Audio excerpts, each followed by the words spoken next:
First up is our kid-friendly adventure. Jessica, Olivia, and I head to the south entrance to the Galena Creek Regional Park. It's 23 miles south of Reno on Interstate 580 and Highway 431, the Mount Rose Highway. Here we meet up with our friend Mike White, who suggested the Galena Creek Nature Trail and certainly knows what he's talking about. He's written numerous books about trail hiking in this area. Thank you for meeting us out here. My pleasure. I had asked you for a child-friendly activity. You picked this location, so can you tell me what made it your choice? Well, one of the things is a creek right behind us, and kids particularly love flowing water. Just a chance to throw a stick in there or throw a rock or whatever, look for fish. Yeah. Keeps kids entertained very easily. Me too, I still do that stuff. And it's very close to Reno. It's in Reno's backyard. I mean, it's 10 minutes from South Reno, so you're right there. So it's very convenient.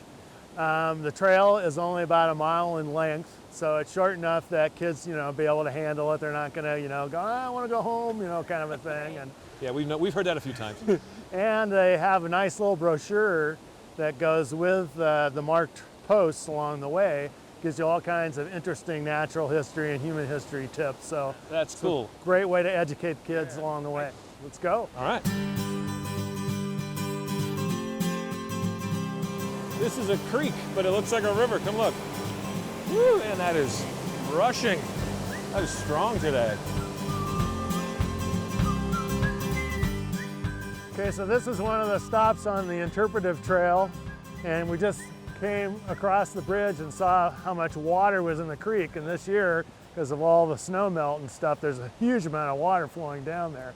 Well, in times past, there's been even more water flowing down this creek. And what has happened is that flooding has pushed all this debris over onto this side of the canyon. And so you can see, look at the boulders, and imagine the force that must have come down here to push something that big, that far.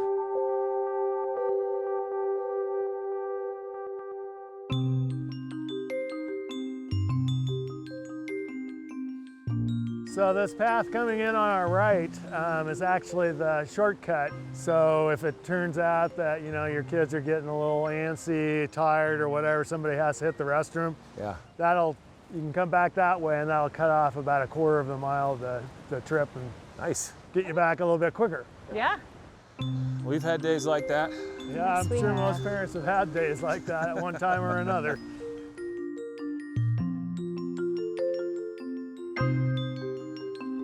There's a bird right there. It's a woodpecker. Is that a woodpecker? He's really cool looking. Maybe he's trying to find good wood to peck.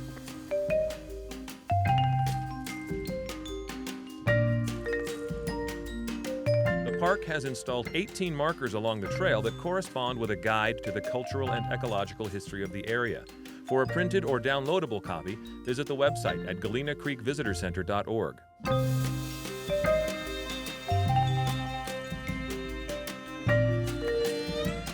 Hey, Olivia, come and see something here. This is called willow tree, and you see how this bark is peeling off like that? Uh-huh. Well, the Native American people would use bark like that, and they could weave it into baskets. Ooh, that's cool. That is cool. Daddy, Yes. I'm gonna keep this leaf as a souvenir. All right, I won't tell anybody. You can keep that leaf. I think that actually might be wild rose. Oh, really? Yeah. So depending on time of year, we might see something pretty there.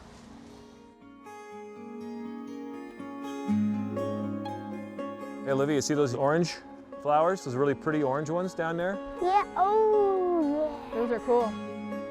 Desert paintbrush. Is that what that is? Yeah.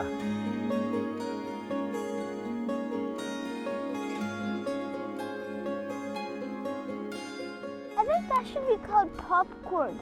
Popcorn? Yeah. I think that's a good name for that plant. They look kind of popcornish. They do a little bit. What are they? I do not know what those are. Oh, well, then they are popcorn. We just named them. Yeah. Hi, popcorn.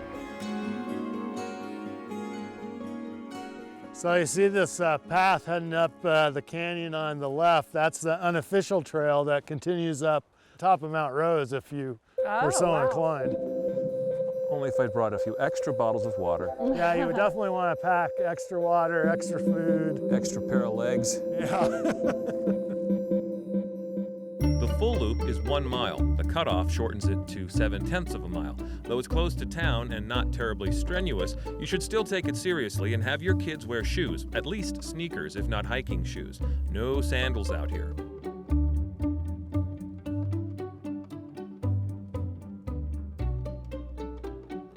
I start looking at some of these trees that fell over and are leaning at funny angles, and I start realizing that sometimes nature resembles a playground.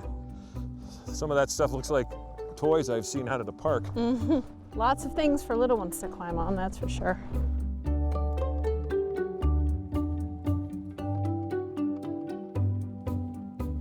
Well, here's our split boulder. Oh, cool. So you can see that it's a pretty dramatic split. And that started, as a very small crack, and over time, water seeped into it, froze, expanded, and that process repeated itself over and over and over again over a long period of time, and that's what we ended up with. So And just one day it broke wide open. yeah, pretty wild, huh? That's cool. It's impressive to think that ice could do that. Yeah. I have new respect for our freezer. Yeah. Thanks to Mike for showing us a kid-friendly trail that we'll be able to revisit with friends and family. We'll definitely be back.